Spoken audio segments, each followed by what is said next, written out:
it set so that when the gradient coil pulses, it pulls the beam of electrons toward it. The gradient coil's in the back. You can now see almost 2 full rotations, and you can see the diameter is getting bigger. You know, it's kind of going downhill because the coil is relatively small compared to the size of the Helmholtz coils. Give me another view on the top.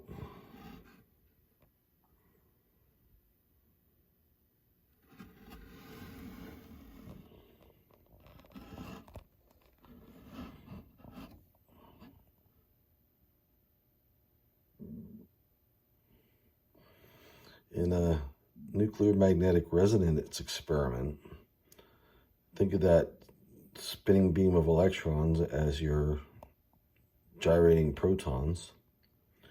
And when the gradient is applied, they're going to lift in the direction toward that coil, just like this. And in doing so, they would lose weight. So it's the same experiment, just instead of spinning up individual protons, or in the case of Alciphon, individual electrons, this is spinning up a beam of electrons that, when placed in a gradient field, want to accelerate in that direction. Well, down the gradient. Hope that explains it. Now, how does this mimic a warp drive? Well, here I'm using the background coils. The background field is a pair of Helmholtz coils, which is setting up a background magnetic field, which basically is pointing from right to left on the screen. And then I am pulsing a coil that is behind the coil on the left to reduce its magnetic field, and thus creating a gradient. Right? So I'm applying the gradient field over a background uniform magnetic field.